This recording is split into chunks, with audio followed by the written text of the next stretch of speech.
This is LTV. Inside Leominster is brought to you in part through the generous support of N.P. Crowley Company Incorporated and by Landmark Self-Storage in Leominster, landmarkselfstorage.com, and by DeCarolis Insurance Agency Incorporated, DeCarolisinsuranceagency.com, and by Enterprise Bank. Enterprise Bank, create success, enterprisebanking.com.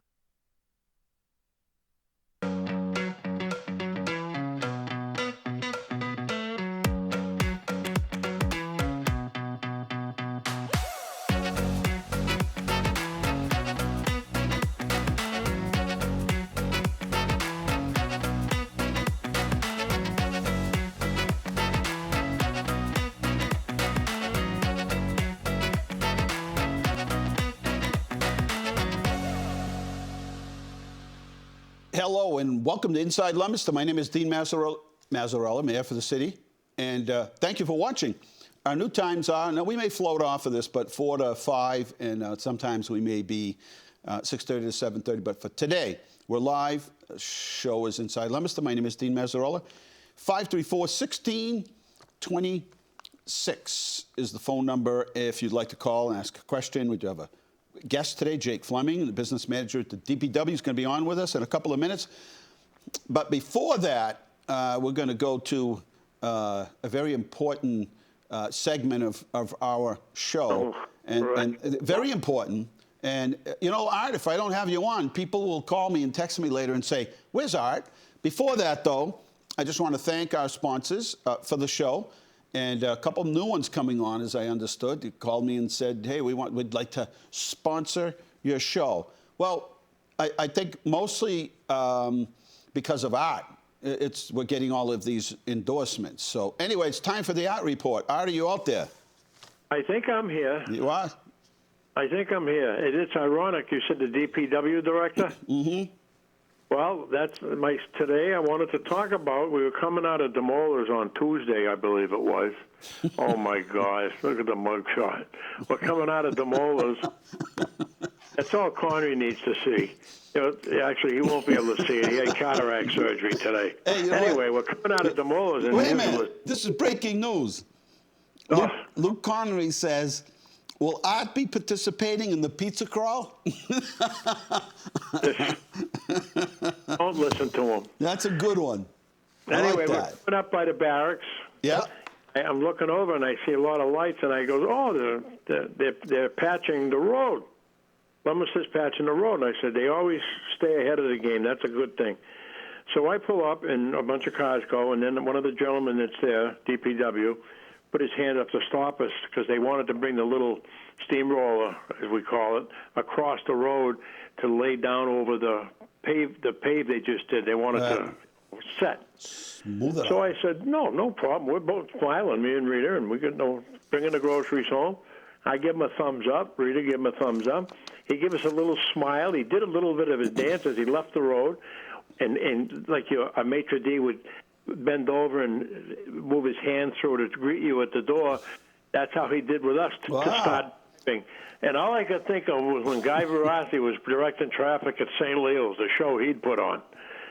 When people were crossing the road, he'd do a little dance and stuff. But everybody, there must have been 5 or 6 guys. There were a lot of guys working because there was a lot of patching to do. Yes, there was. They were all smiling. It was a very comfortable situation. And my hat's off to them because the city looks like it does because of them, you, and everybody else. Alan, take his hat off. Alan, take his hat off. He said, let me take can you take his hat off for him? Did you see a picture there? All right. Yes, we do. My daughter just called from Framingham, and I'll bet you $1 to 100 it's to give her father the business.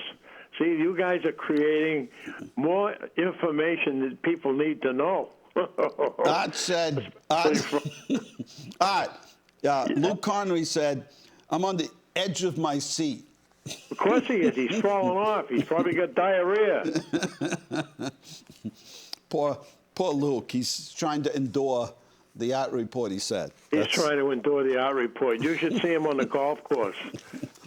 He's a walking geese chaser. As soon as they see his legs, they take off. They think it's Godzilla. You guys are something. But anyway, having said that, it was a pleasant experience being stuck in traffic, just watching those guys work. Good. Because no one told the other guy what to do. It was a synchronized success. Everybody knows their job, right? In the city. That's right. Everybody knows their little job. if any interruption. That was the point. Yes. And having said that, I would like to say thank you to them. All right. Well, Okay. I'll make sure I pass the message on. All right. All right, Art. Good night. Thanks. You guys made me laugh today. See, I don't think Luke Connery realized him and Art were going to make me laugh today. Anyway, lots to talk about. And if you have any questions for our guest or any questions in general, 978-534-1626. Catch us on live on Facebook. You can, if anybody posts questions, I'll just read them, and I don't need to say who you are. Just post the questions. We'll get them out there. All right. We're going to take a short break. Let's see what I had. The art show, not to be confused with art. This is the art show tonight and at City Hall, and it starts at 6:30, and it's student art. If you can't make it tonight, you can stop in any day. Oh, from 6 to 7:30 is the reception. If you cannot make it tonight, then every day that City Hall is open from now until the 10th. Stop by and check out the art. I was in the auditorium today. Students have done a magnificent job.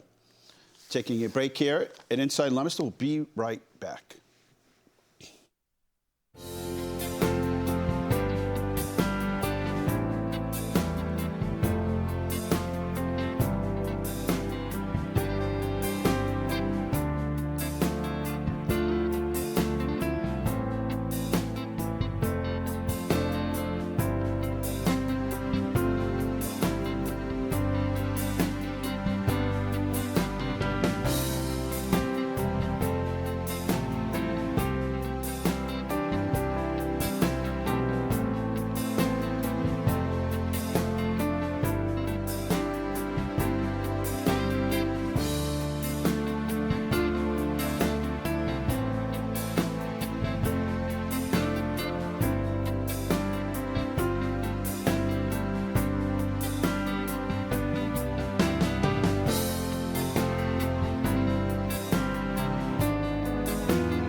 And we're back here in Inside Leominster. Boy, 1957, Ron.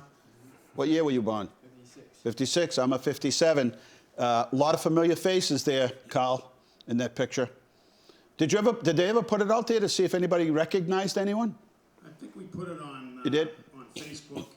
It got quite a few hits, but nobody made any comments. No, huh? I'll share it. If you get it over to me, I'll share it. I'll bet you people will, point out other people. I took that. In my morning briefing the other day, I showed segments of the Making It Happen or whatever it was, that film they did in 1930. That one? Yeah, the 1938. And and all of a sudden everybody was like sharing it, and people had seen it for the first time. So that was interesting. That was their economic development piece at the time, and they had the Vogue shop downtown and the theater and everything else. So, we're back here at Inside Leominster, 978-534-1626. Jake Fleming is with us. He's the business manager at the DPW. Welcome to the show. Oh, thanks for having me. Nice to have you here. You know, when we had Roger Brooks here for so many years and it's time to replace him, we all thought, where in the world are we going to find somebody? Roger keeps everything in his head. Yep. He knows the size of the water pipe in Worcester downtown on Main Street, but he knows the size of the pipe in Athol. Yeah, he sure does. On 11th Street. He knows it all. And we thought, where are we going to find somebody to replace Roger as the business manager? Good catch. So welcome aboard. Very happy to be here. How long has it been? It's the second year, so it's over a year and a half, so Year and a coming half. up on 2 years. Good for you. And so just describe a little bit about what the job description, I know this is the description, but it's everything else in between, but the DPW business manager. Yeah, so the job, we monitor the budgets for the DPW, the water, sewer departments, manage all the loans that go on, the projects, for funding, work with the grants office to get grants for funding, try to find state and federal money to complete the projects, work with the state, see what the state has on their job list, and try to be ahead of them. We always want to be 1, 2, 3 years ahead of. Ready. If there's money, you want to be able to say, yep, here's a project right here. And when they have their projects, like the Route 13 project, the project they're doing on North Main Street, we want to be ahead and get our infrastructure done before they come in. So you got to really forecast, 2, 3, 4 years ahead. Yeah, Route 12 on North Main Street, which is in front of Water Tower Plaza, CVS. All that area is set for a major starting this spring construction. Now, in the past, we had no lights there, and when we got the lights, that was like a big deal just to get lights there. But it really never aligned the intersections correctly, and so you get somebody that's in the right lane coming out, that's in the head-on lane with somebody coming out of McDonald's. Just if you're from Leominster, it makes sense, but because it's just common for us. But if you're from outside the area and you stopped in a paper store to get a gift to bring to the hospital to somebody, you're like, what? What is this? So that's all going to be fixed. But as you said, the water lines needed to be replaced. Got to coordinate with the gas company, get the gas lines replaced. Correct. All the underground infrastructure is done now. That's correct, yeah. So we, this year, we replaced the water main going down North Main Street all the way to Washington Street. So we're trying to keep it, everything that's inside of the scope for the state. We want to replace it. We had all the sewer lines relined this year. Actually, it was a big year for sewer relining. We did over 15,000 feet of sewer main relining. Yeah, that's a lot.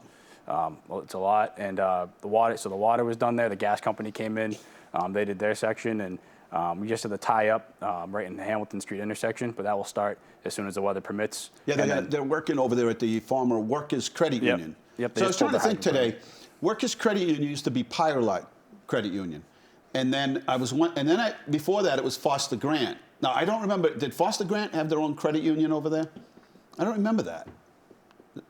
Carl? I think they did, but it was in the shop somewhere. I don't think it was in that side building, but the side building had Foster Grant employees in there. I was just wondering. And then Pirelite Credit Union, and then it became Workers Credit Union. So if anybody knows the answer to that, was that building at the corner of Hamilton Street and Route 12, North Main Street, was that at one time a Foster Grant Credit Union? That's the question. So if you know, 978-534-1626. And Marilyn Gallagher said, hello, Jake. Hello, Mayor. And then if anybody has the answer, let us know. And sometimes they'll post it right here. So they're going to start tearing down the building.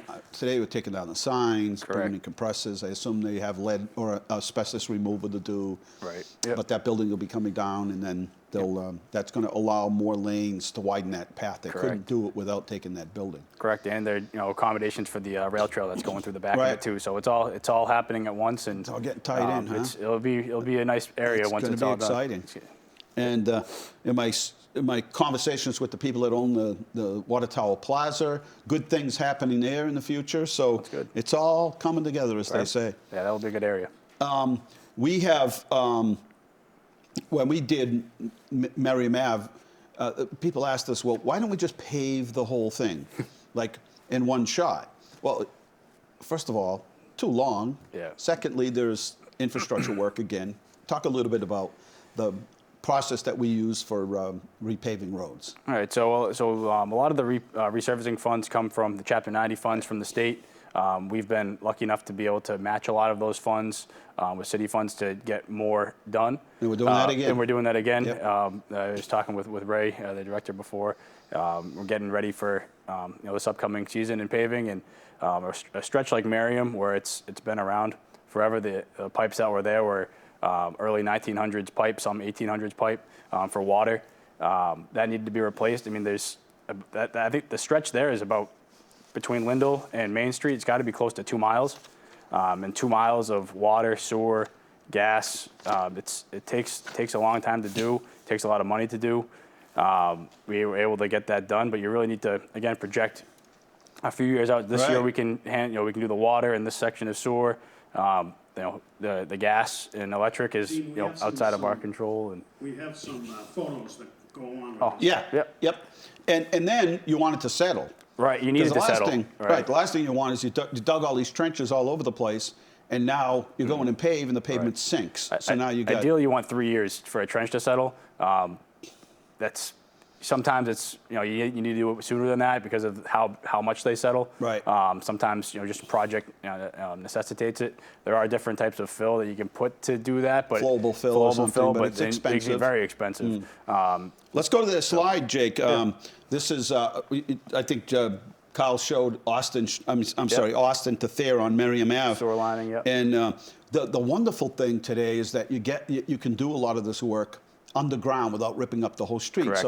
So you were talking about lining water or sewer lines. It doesn't always work. I mean, it's not applicable to every issue, but the water main needs to be. The water main's a little bit trickier than the sewer. The water main that's there needs to be the right structure. It needs to be a thick wall, cast iron. It can be cement, but what we have mostly is cast iron, which is usually the larger diameter pipes. Some of the older pipe is good, but there's somewhere between like the 1940s and 60s where they were still using the cast iron. It got thinner. That stuff has no structural integrity to it, so you can't put a liner in there because just break it apart like it will just collapse. Potato chips. Right, Yeah. it'll collapse. Let's look at water replacement lines on the next slide. Lindell Ave to Walcott Street, Walcott to Doyle University. In other words, if you did this all at once, you'd spend about $3 or $4 million doing the whole street. That doesn't even include the pavement part of it all. Yeah. So that's why as we do other streets and we do these projects a little at a time, or they would just be unaffordable to Chapter 90 is 1.2 or 3 or something this year. 1.1. 1.1 this year. 1.12 and then 1.11 something. But you'd use all that, and you wouldn't even make it half a mile. And you can't use the Chapter 90 fund for the underground infrastructure. That's just for the resurfacing. So, and to do a road like Merriam Ave would take all, if not even more than a full year of Chapter 90 funding. That's what I'm saying. So if you were to do it all on one stretch, you wouldn't get anything else done in the city too. So that's there's the last part of Merriam Ave will be done this year. Correct. We didn't have a chance to do it last year in the fall. It got too cold. So we held over it, and they'll be back out here as soon as the weather gets good. But we spent on the water replacement part $820,000 with all these projects that we've done, and the bulk of the work is done by city employees. Yeah. So just for an example, this year, this construction season, we did just about 10,000 feet of water main replacement. About half of that was done by the DPW employees, which is really good. We're one of the few. We're one of the few, if not the only, community in Massachusetts that still does their own water main replacement. We can still compete against the private world. It saves a ton of money for the city too. Dollar for dollar. And our water replacement crew, they do the breaks. They do all that. They're fantastic. Everything. They work extremely hard. Self-contained. Paving now, just as an example, to illustrate the cost. If you went from Route 2 to Benton Ray Court, that was $70,000, 4,300 linear feet from Main Street to Hall. And then what we propose now for 2021. That alone is $640,000. That doesn't even get you down towards town. And that's 2019 prices. You're looking at about 35% higher than that to do it today. So when we look at the tally, we spent about $1.7 million already. And as I said, you can go through Chapter 90 gas tax money on one street and still not be done. Right. Fixing infrastructure, leveraging private funds. Let's talk a little bit about that, and that's some of the other projects we did. Right where Ronnie lives down there on Adams Street, we were able to do, get match some private projects that were happening, and where the YMCA is and all those apartments, and then where Ronnie lives here on the left-hand side. I don't want to give your apartment away, Ron. All the girls will be down there trying to find your apartment. But, we matched up. Now, the building on the left, was structurally in decent shape. But there have been a number of people that have looked at it and, had plans to do projects. But it's getting to that point where we're just getting worried about it. The one on the right was ready for demolition, literally. I can't tell you how many people looked at that building and proposed things, but they always fell through. Whitney Development came in, and again, we were able to partner up with both projects to bring new infrastructure to the area, sidewalks, new roads, pavement, everything. Yeah, so I mean that's part of the MassWorks grant, which we try to apply for every year.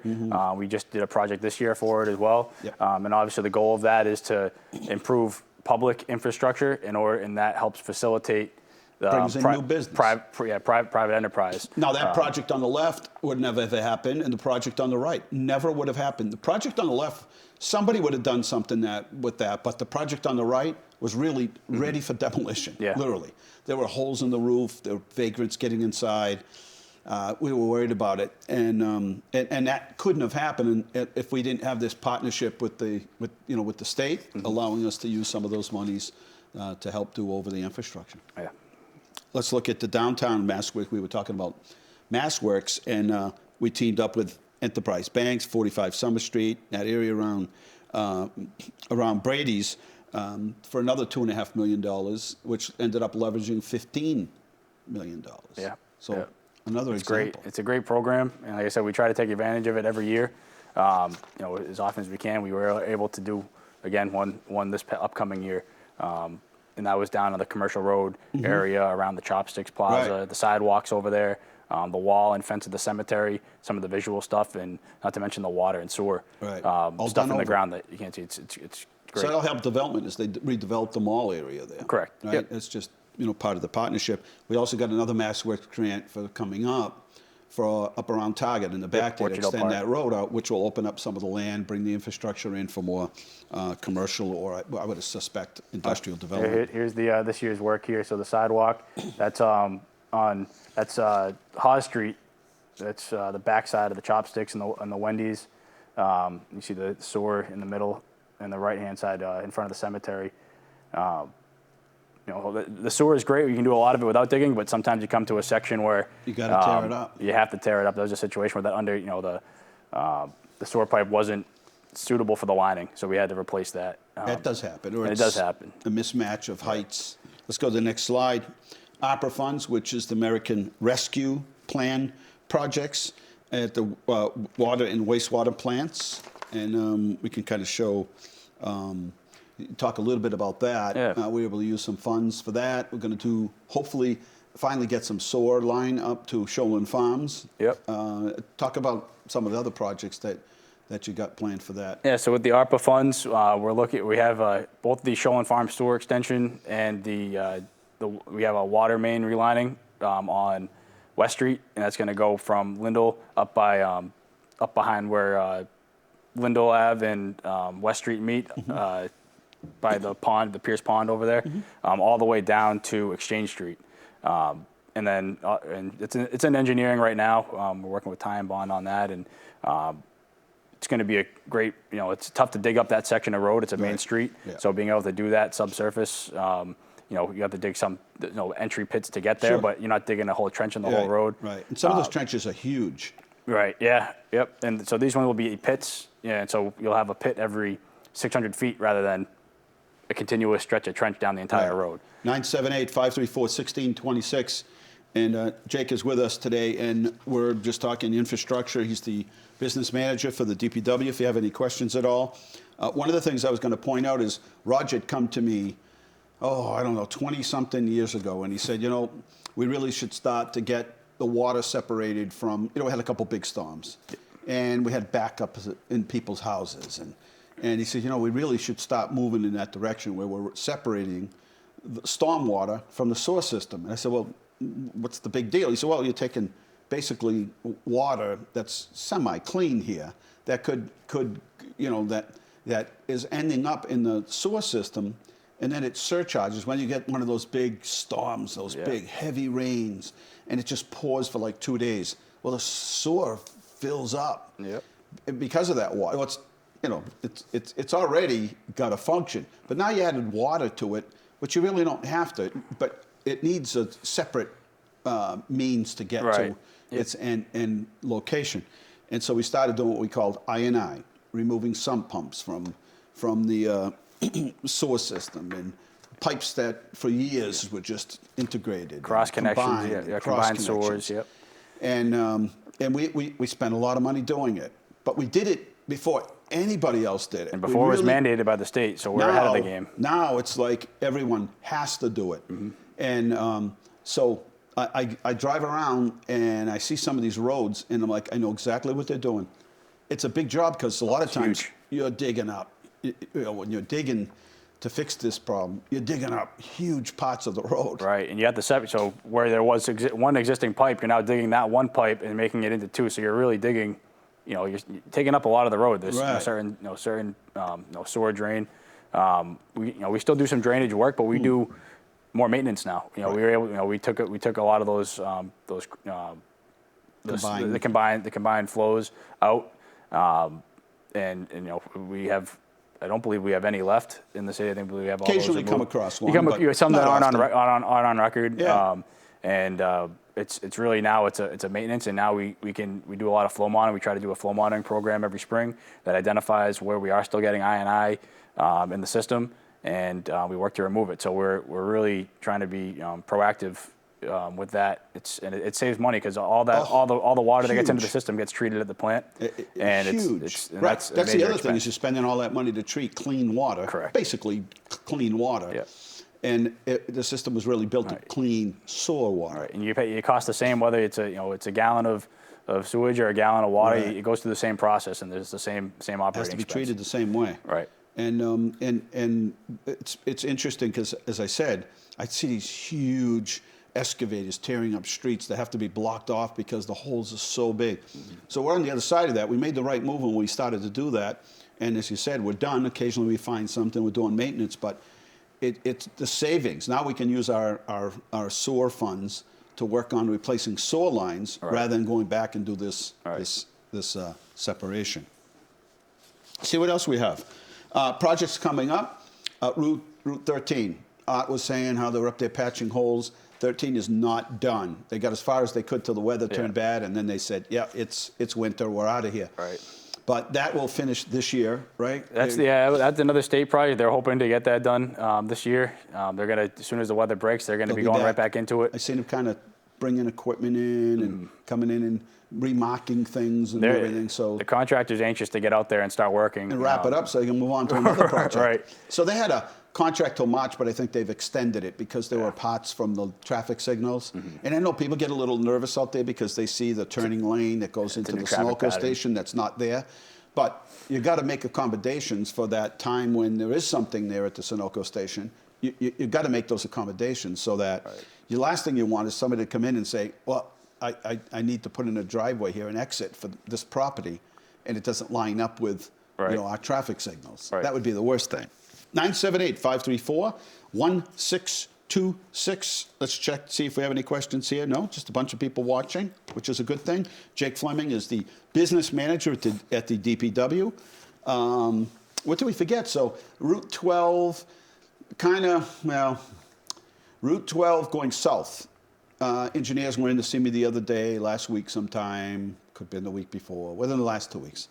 And we've had this ongoing difference of opinion about what to do at Route 12 south by the Sunoco station down on Central Street. And Litchfield Street? So, Central, Litchfield, that area. Well, the state Boston wants to do, MassDOT wants to do a roundabout. We didn't want to do a roundabout, but it looks like they cannot be convinced not to do a roundabout. So it looks like, but a decision had to be made because the project can't move forward until they determine. They can't put the project out to bid and then later say, we change our mind, now we want a roundabout. So anyway, it looks like it's going to be it looks like, unfortunately, I got the bad news. Roundabouts work. They do. It requires some patience. They have to be built correctly. We'll spend some time on that. They're actually built, when people see brick and all that, it's actually built so you can drive trucks and stuff can drive over. Well, they need to, but, they feel there's more of a movement towards roundabouts because no traffic signals. No power outage. No power outages. No maintenance. No, nothing. I mean, that's it, right? There's always something that goes on. People knock them down. It's just, things happen. So we were unable to persuade them. But that means all the way from Marguerite Ave, a little further up, Tossie, From there all the way to the Sterling line, they'll rebuild sidewalks for us. They'll do granite curbing, and so lots of projects pending. We got quite a few finishing, and then we'll start a bunch of new projects, and so very exciting. You must be excited. Oh yeah, it's a great time. Great time to be in the DPW. Action going on. It's a lot of projects, and it's a lot of big things. It's nice to get ahead of them and get them done. The outcome will be really good. Now you get involved with when we have technical review projects, when somebody wants to develop a project or redevelop renovate a building, commercial, or they want to run a subdivision. So you'd be one of the people at the DPW meeting that we'd have that brings all the departments and inspections together, who will go over the project just to make sure there are no surprises for whoever the owner or developer is. Right. Yeah. So there's a few of us try to attend those meetings because a lot of times the private infrastructure relies on the public infrastructure that's available. Right. So they might have a 6-inch water line, but you need a 10. Right. And they don't know that. Right. Or the pressure may not, depending on the use, the pressure that's there may not be suitable for the business that they have, or the elevation of the land may not, be able to get sewer by gravity. They may need to put a pump station in, and then, who owns the pump station, And you'd like for those people to know that before they pay for the property. Oh, right. It used to be that people would buy the property, then come in and say, this is what I want to do with it. Yep. Well, you probably should have done the due diligence first, and that's what we try to help people with, is make sure you understand what needs to get done on our end before you go ahead and close on a particular piece of property. And by the time they have their official plan ready, it's usually more complete than, I'm sure in the past, where they're getting the feedback after they do their initial plans. They can kind of get the feel for what's there before they, invest all their time. And oftentimes they might think that we're trying to it's the government stepping in, trying to slow you down. We're trying to help you. Right. Right? So when people are thinking of doing projects, let us know as soon as possible. Correct. We can get you the information. We don't even have to do the development review. They can get on and call the DPW and say, hey, what's out there? Right? Yep. What's out there? Am I able to tie into this? Our GIS system was updated by John Roseberry, the engineer, and it's very thorough. Yeah. It's very it's accurate. It's a layer approach, so we know where hydrants are. We know what water lines are. All the underground infrastructure is labeled there, and he's continuously updating it, and he does a great job, and we're lucky to have that. It makes that tool where I can use it, and look at it. Use it for what is applicable to what project you're working on. The fire department can use it for what they're doing. We use it for everybody. Uses Send it to engineers that are doing projects for us, and it takes away, us having to, carry plans down. Yep. They have access to it. It's great. What else did we forget, Jake? Did we forget anything at all? The big projects at the water plants and the wastewater plant. Because last year we had rain after rain after rain, and people drive by the reservoirs and they would say, I don't understand this. What's going on? You got signs up that say there's a water ban, yet it's been raining every 3 or 4 days. Yeah. So the No Town treatment facility that's up off of Route 2 supplies about 50% of the water for the city. The process was being updated. We're replacing the media that does the filtration with a new GAC and activated carbon media. And while that was done, there was... And that's just upgraded technology. It's Correct. not like we let the system fall into disrepair. This just means there are always new things that are coming along, new applications, new ways of doing things. This is just upgrading it for the benefit of the people that use the water. Correct. And to do that, you have to take a certain portion of the plant down and able to upgrade those. So we were really running at about 50% capacity while we were doing that project. Right. So it wasn't that we didn't have water; it's just the ability for us to get that water treated and into the system, and that's why we had that ban. But the No Town plant is fully up and running. As much as I kept saying, it's not because of that; it's because we're doing work at the treatment plant. Yeah. People just didn't, it didn't make sense to them. Like, well, I don't understand. Why do I have a water ban? And so they done up there completely, or they still got? So they're done it inside with the media replacement. Right. We are doing the Fallbrook treatment plant distributing reservoir already run on that GAC, and we're just replacing that media, just freshening it up, put new media in. That will happen this spring and summer, and then we are also going to be replacing the tank up off of West Street. Is that going to be completely replaced? Completely replaced. The whole thing. So we're still over working. Years, huh? Yep. Just over the years. So that's still in design now. We have a meeting tomorrow. Actually, we're going to be going over, and then the engineers will provide design. So what year was that one built? I believe it was 1930s. Yeah, I believe it's like the Depression. Don't quote me on that. Yeah, but 1927 was the Depression, so they probably built it then. Wow, that's amazing. And these water tanks have a purpose. Right. Yep. Yeah, the storage. So we're actually going to be downsizing that from a 3 million gallon tank to a 2 million gallon tank. It's going to be a concrete tank instead of a steel tank. Right. It keeps No water water. temperatures cooler. It's just updated technology. And you don't want stagnant water sitting in there in, Right. in a metal kind of unit there. There's just modern technology tells us. Yeah, we use less water than we used to when the tank was built. Right. So you don't need to store as much. Correct. We want So to there's more increase turnover. turnover, right, which just provides a better final product. And then, like I said, there's upgrades at Fallbrook and distributing too. So all 3 of the systems in the city are going to be touched as part of that project, and it's in process now. Yep. And it's going to be. You wouldn't want to have seen, I'm sure you've heard or seen pictures of what the system used to look like. Oh, I still have my map. My first day, I was given a map by Roger with all the old pipe that's in there. So these are the old pipes in the city that we need to replace. And there's a few, but there was compared to the size of the system, there's been a lot of replacement, and we do a lot every year. And, Right. Just they'll get ahead of it. Yep.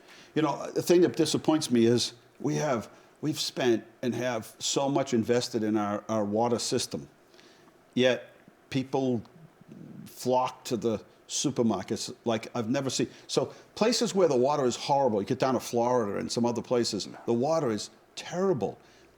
And the spring water section is like maybe that wide. You go around here, the supermarket, like both sides of the aisle full, and everybody drink. There's a misconception, I think, that we don't have clean, good water, yet the people in the business, the people that sell treatment, pre-treatment to businesses and all that are like, you guys got like the best water. We do have very good water quality. We work with DEP. We do the quarterly testing. Everything we have is well below the limits that they set out. And you never want to get close to the limits. You're always trying to put a good quality water out. And that's why we are doing these updates. We were within the limits, Right. and it's just time to replace that media that's there with newer media. Stay ahead of it. And stay ahead of it. Exactly. It drives me nuts. I'm like, and yeah, sometimes people will call. Well, let's get that for the last piece of this, and then I'll move on to the second segment. But sometimes people have discoloration, and walk us through that, because that could mean there's a water line break somewhere. So typically that's what it is. If there's dirty water, if they're not doing a flushing program, so you flush the system for that reason to get the older water out, get new water in. It cleans the pipes. So if they're when they experience that, say they're working on 2nd Street and they're just done flushing, should they just turn on the cold water or the hot water? Yeah, you run the cold water. You want to run the cold water. The hot water is going to go through your hot water heater. Right. So that's another typical cause of dirty water. If you have an issue with your hot water tank, your hot water heater. So that's why if you do have dirty water, you always want to check. If it's the hot only, it tells you that it's your hot water heater. Right. If it's hot and cold, then it could be something in the system, or it could be internal plumbing, but it could be flushing going on. A water main break is the other cause of it. We usually try to post and inform the mayor's office and so we let people know. Facebook, the DPW page, let them know that there is a break where it is, and then update when it's back on. And once the systems are back on, you will have to run. There's water in there's water that you have to run the system. Just try not to do your white laundry when that happens. Yeah, exactly. And if you do, at the DPW, we have some detergent there. Yep. So you just call the dispatch office, and he has that pre-made, ready to go. We did post on the Facebook page. I believe you shared it. Mm-hmm. Just some of the causes of the dirty water, and just a kind of a pyramid of things to check. Yep. That cut down on a lot of it, and it could be anything. And I think automatically people think it's the city line that's causing this dirty water. When in all actuality, there are many times we have a new line going down the street, but the laterals, the pipes that are going to people's homes are old pipes. Right. A lot of them are cast iron. Right. And the cast iron, it does rust. The new mains that we put in are ductile iron. They don't rust like the cast iron do. They don't tuberculate the same way, but the services that come out are still a lot of them cast iron, especially in the older homes, and that will cause discoloration in the water. They do offer that lining. If you can line them, they try to line them. If not, you have no replacement right when it breaks. But yeah. And that's why we don't work or get any kind of a commission or have any interest in the company that sells insurance for water and sewer lines. But I'd say strongly look at it. Yeah, we have a lot of, it's expensive. If it does break, it is expensive. It's worth looking into. Yeah, so especially if you have an older home. Everyone marvels over it. They're like, oh, I'm so glad I got this insurance. Insurance, and my pipe broke. It would have costed me a fortune to do it. Yep. So take a look at that when you get the solicitation.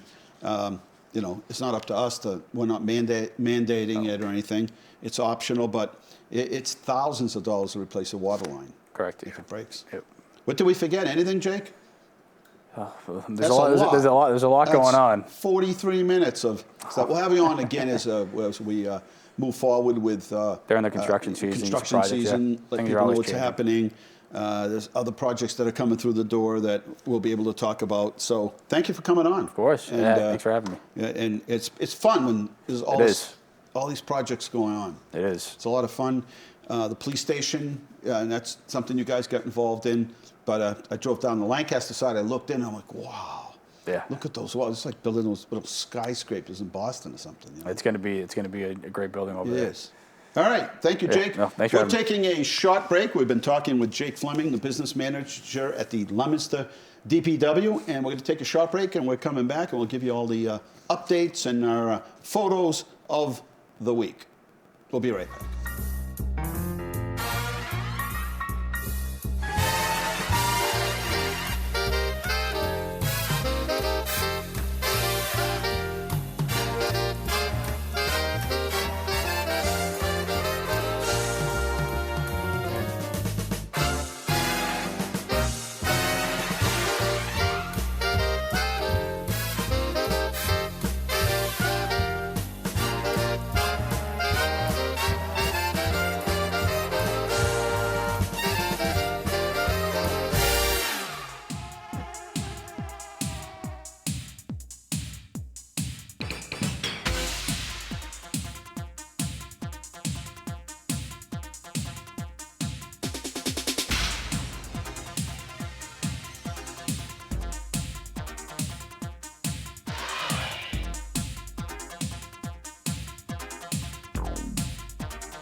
And we're back here at Inside Leominster. Thanks you to some questions here.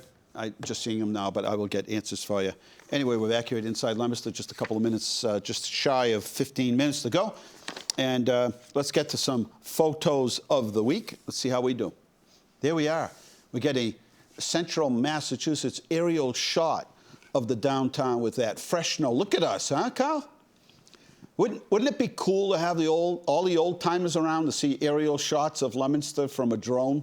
Oh, they would love it. Oh, they would just be. I mean, it was a extra bonus to be able to get up into a plane and take pictures. But look how clear those come out. I mean, you can see Mount Wachusett to the rear of that. You can see Gallagher Building, and amazing, huh? Churches, everything. Pretty cool. All right. This is data from yesterday, Wednesday. 67,000 people were tested for COVID. 907 tested positive. Remember, we're handing out test kits. People are doing home tests right now. So we don't know what the data is for that, but what we do know is 67,000 people went out and got tested across the Commonwealth of Massachusetts, and 907 tested positive. 82 new cases here in Worcester County.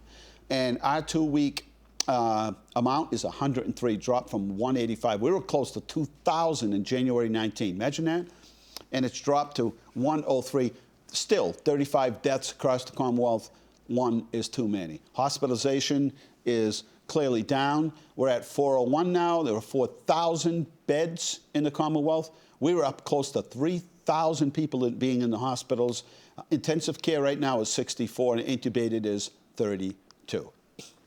We're at 87%. That could change today, but as of now, there's our breakdown by age group and the percentage of those that are vaccinated. It is National Peach Blossom Day, and you know it's spring because it's out south, Florida. It's strawberry festival. Strawberry shortcake festivals are going on.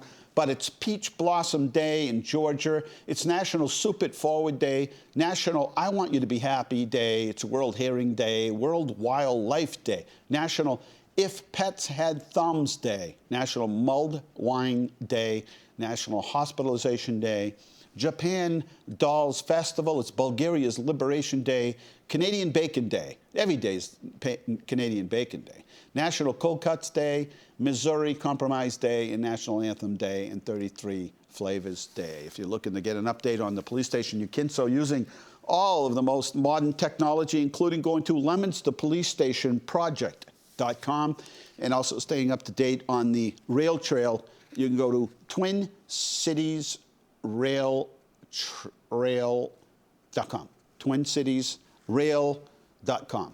And that'll update you on everything. But police station's moving right along, and they're finishing up. As soon as the snow melts, I think next week, warmer temperatures, rain.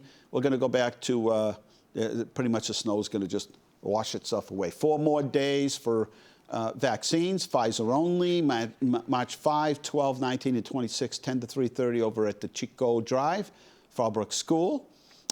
City's hosting a vaccine site for ages 5 and up. For Pfizer only, a clinical run 4 consecutive Saturdays, as I said, and for Pfizer, first dose, second dose, and booster shots for people ages 12 plus, people ages 18 and older can get vaccine and boosters. So there you go. Farmers Market coming up, and the Pizza Crawl, March 20th to the 26th. You'll be getting more information on that, but I just wanted to remind you, tonight is the opening night reception for the art show. This is a youth art show, 6 to 7:30, and the artwork will be there till the 10th if you can't make it there tonight. So we'll be doing our show, or segments of the show we'll be doing there tonight around 6:30 or whatever. Who's coming, Bradley? I'll be there. Bradley, I'll talk to you offline here so we can get some logistics down. Arbor funds, which is the federal money given to the city, they ordered new Engine 3. Frontline police cruisers, phase 1 of the E911 system, which will be moved from the police station to the fire center down on Lancaster Street. 210, 2 6-wheel dump trucks for the DPW. Design underway for water main relining, Elm Street and Lindell Ave. Defibrillators, we ordered 50 for public buildings and popular outdoor spaces. Work complete at 210 Lancaster Street, windows and doors. HVAC systems for 210 Lancaster Street are underway. And this week we provided $50,000 to Sholen Farms on the lost revenue tourism part of the Arbor Fund. So that's going to help them. They lost money, during COVID. They weren't able to have the festivals that they had, which are so important to help raise money. There's a hazard and mitigation plan. That simply is to update the plan. If you're interested, give us a buzz, 978-534-7500, extension 0. Pictures of the week. Are you ready for photos of the week? You guys ready? Let me take a little sip of water. Signing off, we got some really good interest rates for the police station project. And so we did a little signing session there, and there we are. Signing of the new police station bond. Hey, see the chair in the back, Carl? I was just going to say, it's a nice chair. Yeah, the Rotary was going to pick That's the one that was up for auction there, or for raffle, and I was wondering they were going to pick the winner on the 28th, but I haven't heard who won it. They don't tell us these things. Anyway, signing of the police station bond. Welcome to Arthur. Colonel Arthur is Thal is our new emergency management director. As you know, we lost Jimmy LeBlanc, who was the heart and soul of emergency management for over 50 years, passed away. And I'll tell you, from what I heard from those that did the initial interview is that, if Jimmy was here himself, this is the guy that he'd pick. So here it is. Fun at Barrett Park Winter Fest. Hundreds of kids and families showed up. We're going to do that again next year. We combined Restaurant Week with School Vacation Week. It was a big hit. Everything was well attended. Some things were so well attended they had to limit them or do a second showing. But we had perfect weather for the Winter Fest. And thank you to all that supported, those that sponsored, the restaurants. So next year, I think it'll be even bigger because organizations that might not have been involved will probably say, you know what, that is such a success, we need to get involved. There it is, the new fire department brush truck will be arriving for this summer, I believe, and it's funded by the FEMA grant. So good deal for us. It's an international 4x4, 500 gallons of water, and that truck will go just about anywhere. And look what just arrived, Carl. Our new DPW plow sander, funded by ARPA funds, again, federal money that's given to cities and towns. We decided that we were falling behind on some replacement of equipment, and this is one of two that we'll be getting. What's happening? Towards the end of last year, school year, the school department and superintendent were talking about some improvements they needed to make to the to Fall Brook. And what I suggested is the school building authority might be able to help out. So contact them, let them know exactly what you're doing, and it may be a project that's eligible for reimbursement. Now, you've got to get the project in front of the school building assistance folks down in Boston, and then they have to approve the project to be accepted. Accepted means then they take a look at it. They may come out with a finding that says this is what you need to do to the building. So they'll actually bring their people out. We bring our engineers and our inspectors and building people, facilities people. They show up, and then we walk the building, look at everything. They may, in fact, say, you know what, it's just cheaper to build another building. So underway it is. It's been a tough year for Rocky. A lot of wind tipped him over, but he's still on ice. Take a guess on when he falls into the water at the mayor's office or Veteran Service. You can also get it online. But he's still up. He made it past February, because I think 3 out of the last 5 years, he fell in before the end of February. And we're ready for the art show. And these kids are so talented. Trust me, if you can't make it tonight, make it a point coming to City Hall before the 10th, because the artwork will be there. And if you see, and you're going to Hannaford on Lancaster Street, you see this red sticker. It's quite sizable on flowers. If you buy a bundle of those flowers and it has that red sticker, $1 of that, the proceeds go to Sholin Farms. There's our Manusonoc Brook redesign. That whole brook is going to be done over. It is going to be absolutely beautiful down there. You know, we're fortunate to have a brook coming through our city. Obviously, in the old days, it was used for power downstream to power the, for manufacturing. Well, it's not the case anymore, but it is a beautiful brook, Manusonoc Brook. And that's what it's going to look like when we're done. I think you're going to be pretty impressed. There you go. What do you think of that, Carl, huh? Did that on time. Very nice. Huh? We did that. Provided a lot of information. My name is Dean Mazzarella, Mayor of the City, and it's 978-534-1626. We did our morning briefing this morning, Carl. We're up to like 519 morning briefings, and we started that. You can watch on Facebook. We started that just to update everybody as to what was going on with COVID. We started off knowing very little about it, except for that it was dangerous, and if you got it, there wasn't a vaccine for it, and everything was informative based on what we knew. Then they started closing things, what was open, what was closed, then everything became closed, what you could do to entertain yourself, what you could do with your family.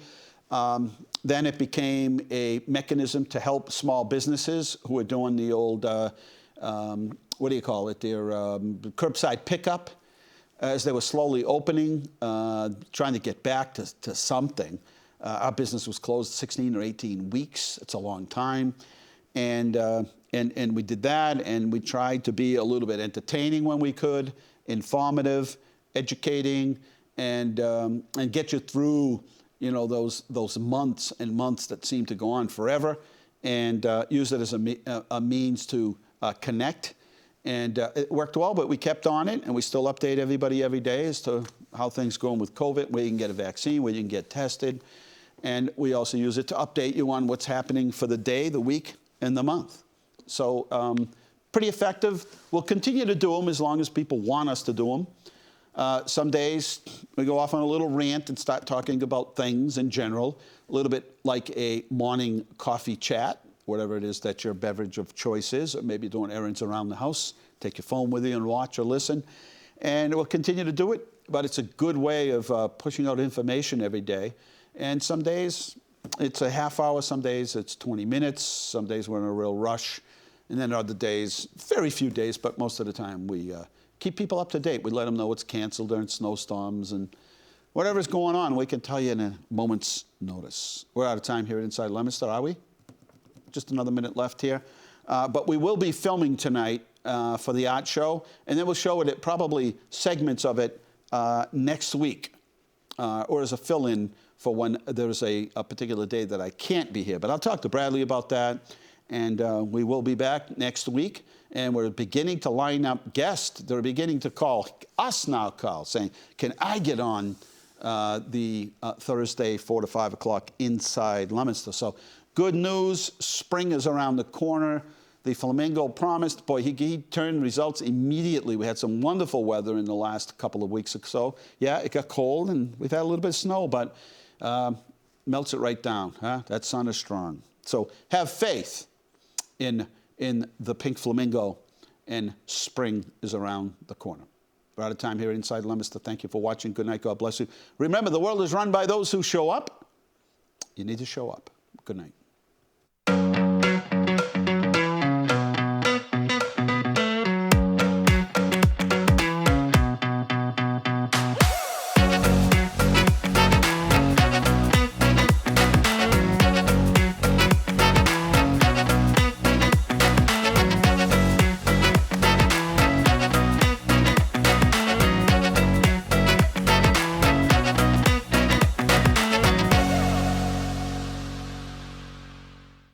Inside Leominster is brought to you in part through the generous support of N.P. Crowley Company Incorporated, and by Landmark Self-Storage in Leominster, landmarkselfstorage.com, and by DeCarolis Insurance Agency Incorporated, DeCarolisinsuranceagency.com, and by Enterprise Bank. Enterprise Bank, create success, enterprisebanking.com. This is LTV.